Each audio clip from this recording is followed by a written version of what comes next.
Welcome everybody to Service Drive Revolution.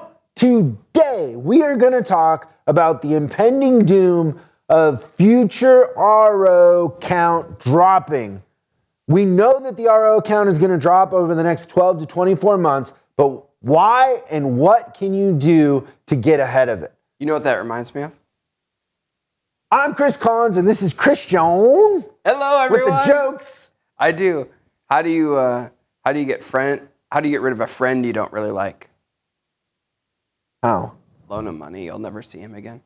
That's pretty good. Finally. Finally one I get. So we're going to talk about that and also heavy metal music. And much more coming up on this episode of Service Drive Revolution.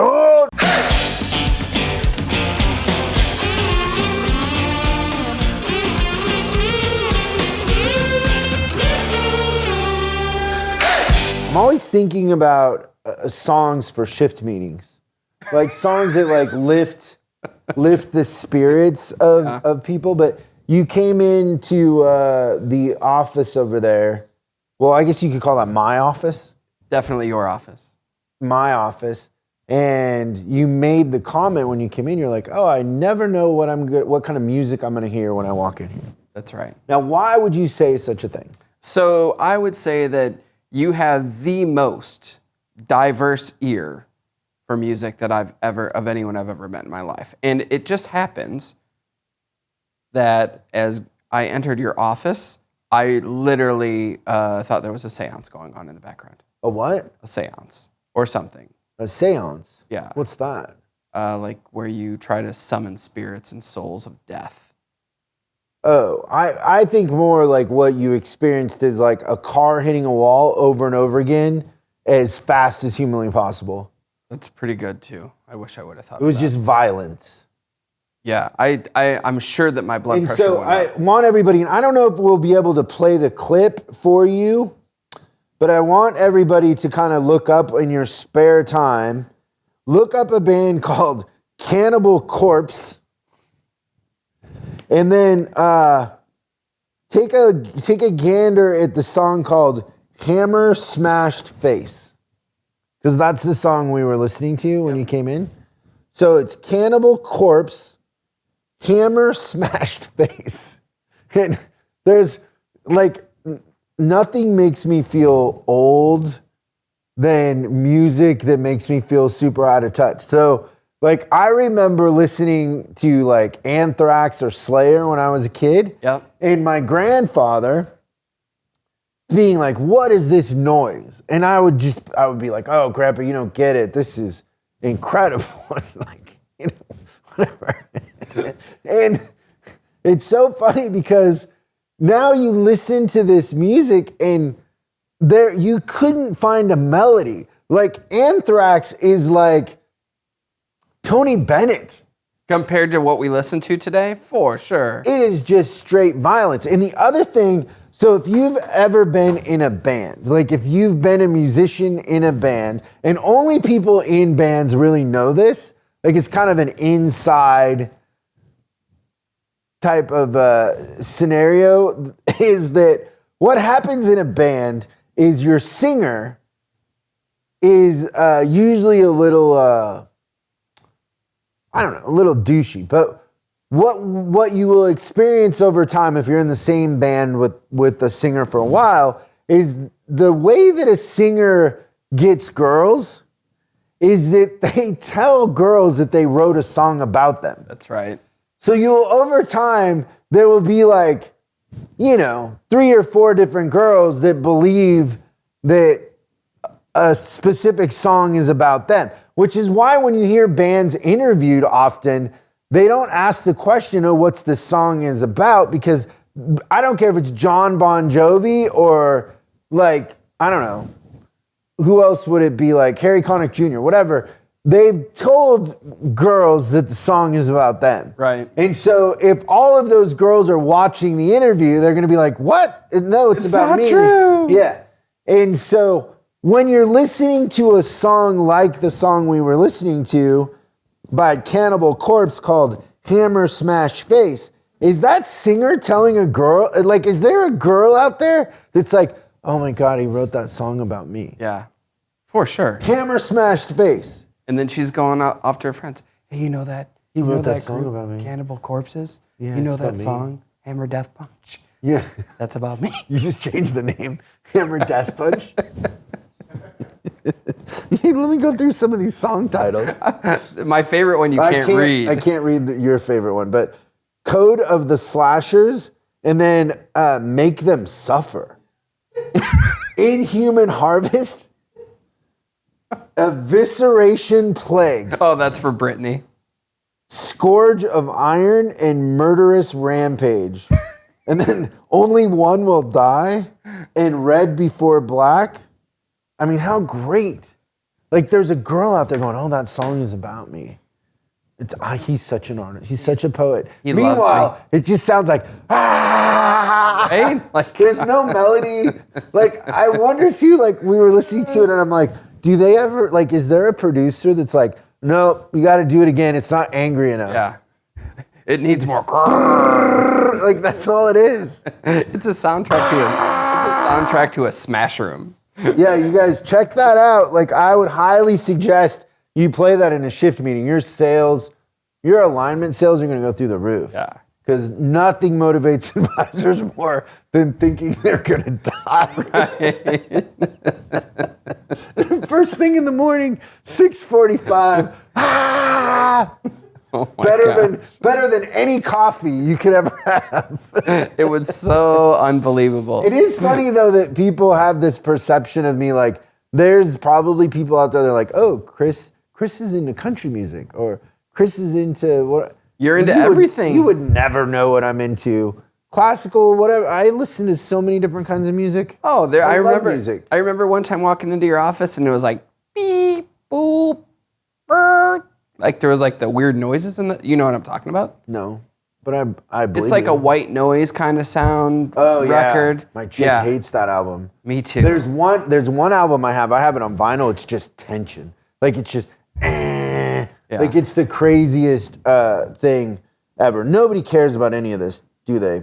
But I will the girl that had the song written about her. the name of the album because it is an interesting, so even that heavy metal that we were listening to, I don't enjoy it, but I make myself listen to it because I'm trying to understand, like, what is it that I'm like, just because I don't like it the first time through or whatever, like I try to listen to something 5 times before I decide, well, I just what's think going on. I just think that's kind of a testament to the way you think too. Like I could never imagine you saying I only like country music.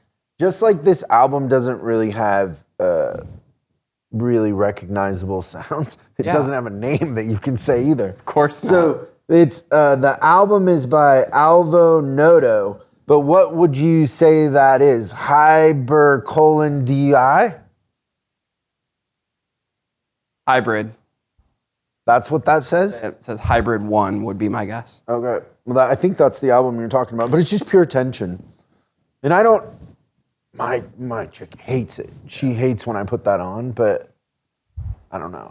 I'm just trying to understand what people are thinking. Just tell her song 3 was written about her. I feel like doing things that you don't understand or don't like help you expand your thinking, and so I'm not always looking to be comfortable. Yeah, that's the part that I really respect.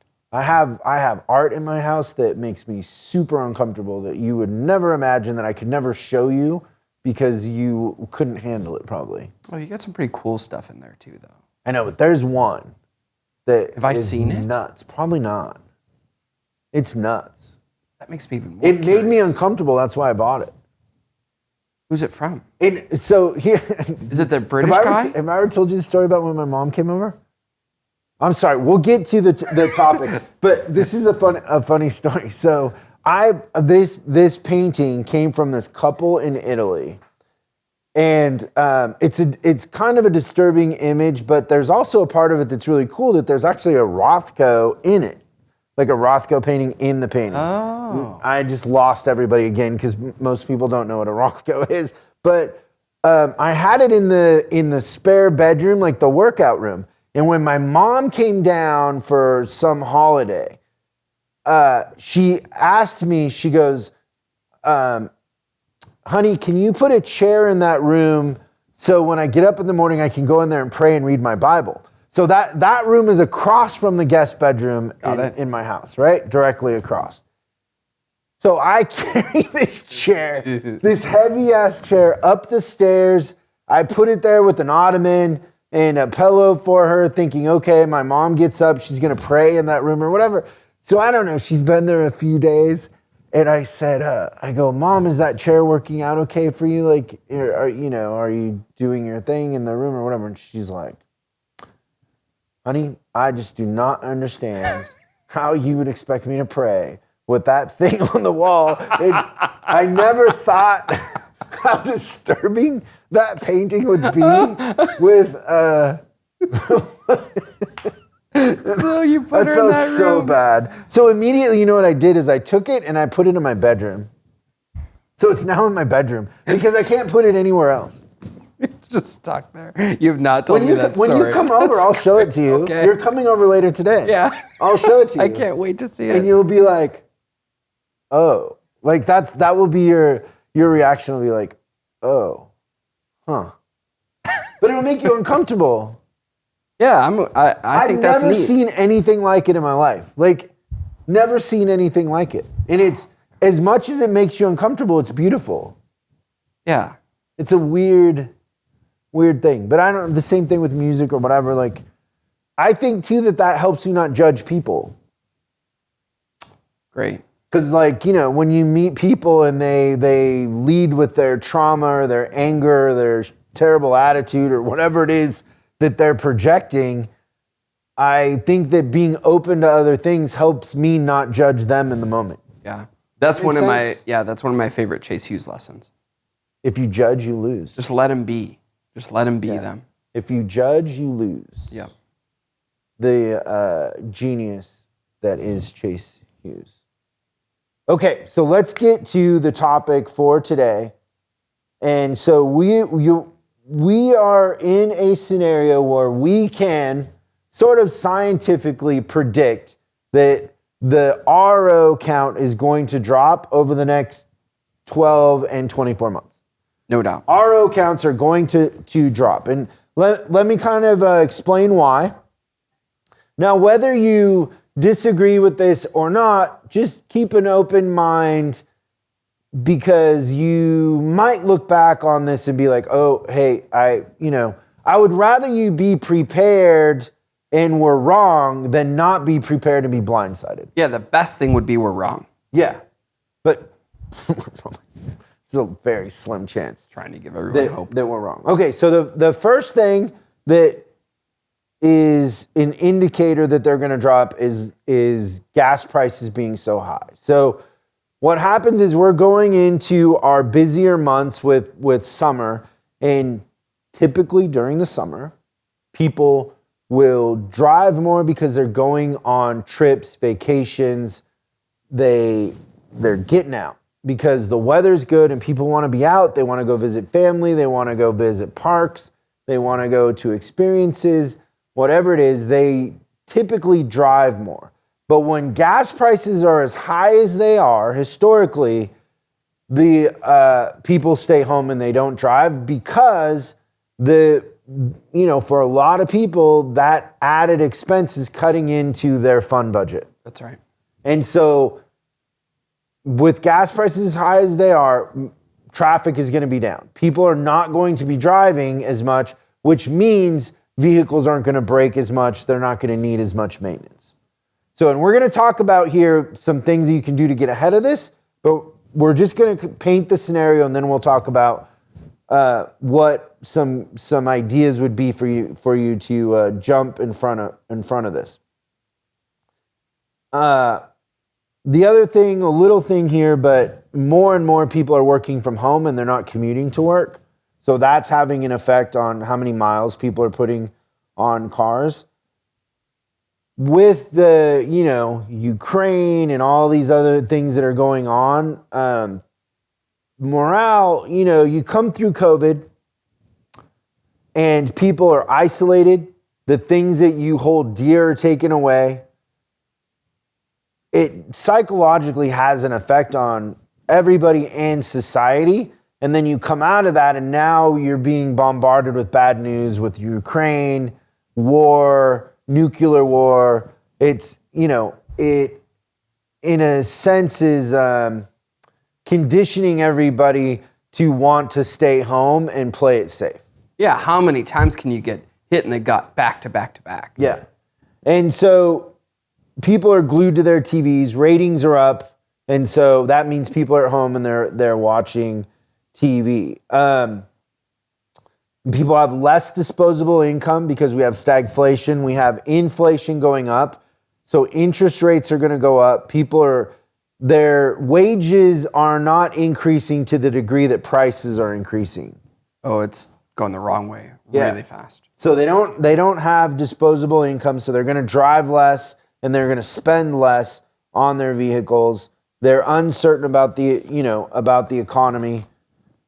And the other thing is that we have been selling less new vehicles into the marketplace, and that is going to start affecting. So when everybody was panicking during COVID, I said over and over again, the work is there, it's pent up. And sure enough, the work is there and it's pent up, and we're experiencing that right now.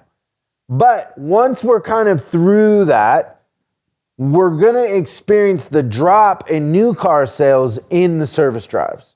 So there's less new cars going into the market, and even though we're selling the cars for more, they're not as many going into the marketplace. So when sales are lower, the RO counts follow usually 6 to 12 months behind that. So you have a lot of different things going on that are going to contribute to the drop in RO count.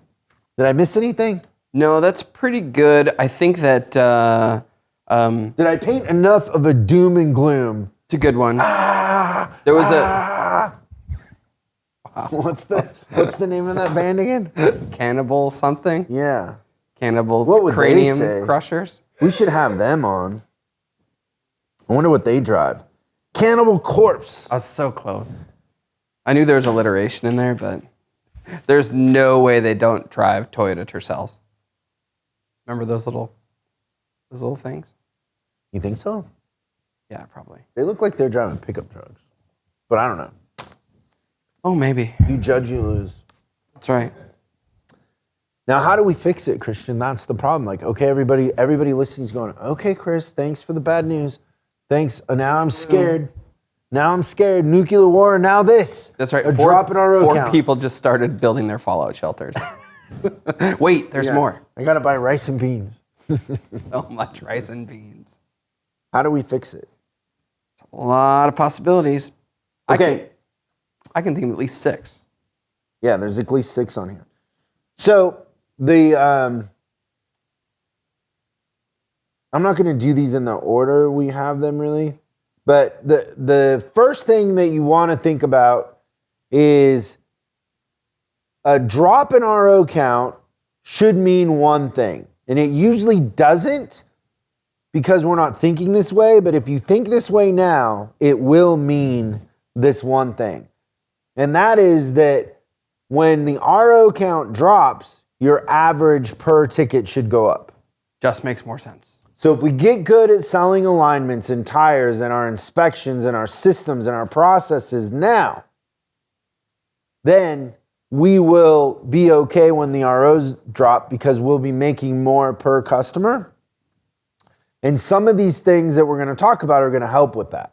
Like we dramatically see an increase in average per ticket when a couple of these things happen. But you want to focus on your systems and your average per customer before you focus on RO count. How good are your systems and what's the outcome of your systems? Do you have a high average per RO? Are you selling what's needed to be sold? Are we inspecting and are we converting on those?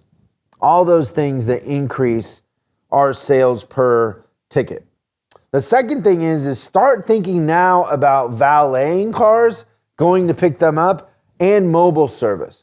more and more we're having clients having a ton of success with mobile service. Do you want to speak to that? Yeah. This is something you're really excited about. Yeah, so I think mobile service is the wave of the future, and I think that it was maybe 2 episodes we had a. It was 2 episodes ago. 2 episodes ago, it was in the news I about. can't remember what happened yesterday. Oh, I've got a little library Photograph. in the noggin, but we were talking about a company that was mobile tire service, and I think those things are kind of taking off. But the thought of for a customer that we can come to them.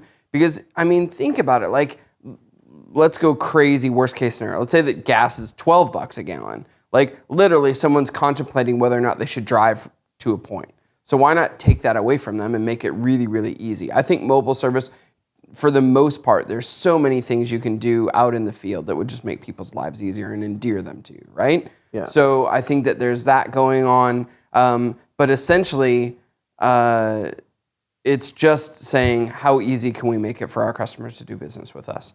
Yeah, and whether you're running a heavy duty truck service department or car, Toyota, Nissan, whatever, the key to mobile service is you believing in it, not whether it works or not. Because I've literally been in truck dealerships that say that it can work and it's working incredibly well, and ones that say that it can't work and it's not working. And same thing with car dealerships in the sense, like there's a Honda store. Honda comes out with a bunch of recalls. They decide to start, because they can't handle the capacity, doing mobile service to do recalls.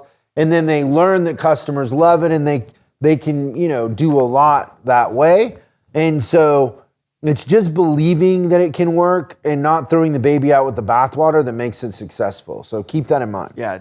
I would say, though, this doesn't happen all the time, but I think that truck is actually doing a better job of adopting that. Yeah. But there are still some that, like, just kind of like the guy that was like, we don't sell tires. We don't sell tires. Ow. That's about how hard that was. Okay, next thing.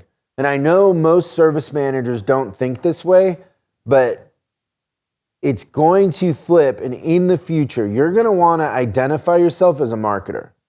You want to start understanding how to market, social media, how to control a narrative and put a message out there that isn't just buy 3 tires, get 1 free, but really how to tell a story, how to separate yourself in social media from everybody else. I'm spending a ton of time on this in our so we're redoing Service Manager University on our platform, and I'm spending a ton of time on marketing because I know that that's going to be something that is really, really important in the future. And you want to start identifying yourself as a marketer. And just because you haven't had to up until now doesn't mean that it isn't a good idea in the future. Because if you're effective on social media, there's no easier way to build a tribe of loyal customers than by, being the leader of that tribe on social media. Great. And understanding how to do that. So think of yourself as a marketer. And then, under marketing, like reminder letters. Are you doing reminder calls, emails, postcards? Like, just one thing isn't going to work, right? What are you doing with your inactive customers? And then when you talk about inactive customers, one thing I want you to really think about is when customers are driving less, they're not due for less service. They're just programmed that service is on miles, not time. So you're going to have to do an extra good job of reminding them that it's time and mileage. So you want to start reminding customers that they need an oil change on time just as much as mileage, and conditioning them and getting them to think that way, but you need to educate them. And that's part of marketing. It's controlling a narrative and telling a story. And so that's going to be a big key to your success going forward.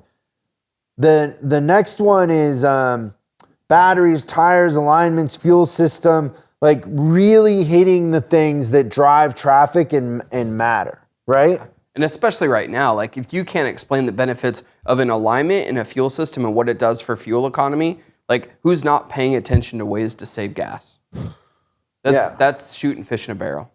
And so all of your systems need to get better, like making an appointment, the process of ride up, pickup, all of those are going to contribute to your retention and customers wanting to come back. So every customer you touch today is an opportunity to make sure they come back in the future. You have home field advantage. It's just, what are your systems doing? What's the outcome of your current, as they would say in Canada, process? Nice process. And then the last one we have is events. Like, so cool. Service clinics, events, any excuse to get customers to come in and see your service department in a different light than just oil changes and spark plugs. Yep. Like connecting with them on a different level, having, guest speakers come in, having events, art shows, wine tasting. There's nothing better than getting them a little liquored up and then going for a test drive. That's right. I'm joking. Do not do that. That's not legal. That was totally a joke. But having events and, collaborating with other businesses in your market also, but clinics, events, that sort of thing. Big You're going to part have of a live music event with the Cannibal Cranium Crushers. Yeah, have them come. How'd that go over? Yeah. Ooh, sales would go crazy. If not, People would be like, whatever it takes, just make it stop. Whatever it takes, I'll buy. At the very least, it would be Can you align it twice? right? At the very least, it'd be an increase in the amount of assault with bodily intent or bodily harm intention. Yeah. Cases. Kind of in closing here too, I want to say that there's a lot of you out there that are going to try to navigate this on your own. And that's okay, but you don't have to. We have a community here and we have a lot of talented managers in our group, a lot of talented coaches, and we have fresh ideas all the time that not only will work, but they'll just inspire you that there's new ways of doing things and you're not alone, right? Because the worst thing is to try to navigate this and learn the hard way and feeling like it's just you against the world. That is not the case. So, should you feel that way, reach out and let's have a conversation. But our coaching group is as much a community as it is a coaching group. Yeah. We learn from our clients and share those ideas as much as, what we already know. It's definitely a two-way stream and you're not alone. So don't go at it if you feel that way. Get in our community and, let us help inspire you and help you see things in a more positive light, because it is getting bleaker and bleaker, but there's a lot of people taking advantage of the opportunity and you want to be one. So thank you so much for tuning in. We appreciate you watching, and we will see you next time on Service Drive Revolution. Thanks so much for watching this episode of Service Drive Revolution. We're uploading new stuff every day, so make sure you subscribe and click the bell icon so you don't miss out. If you have a question you'd like us to answer on the show, call 8333-ASK-SDR and we'll answer your question on the show. That's 8333-ASK-SDR.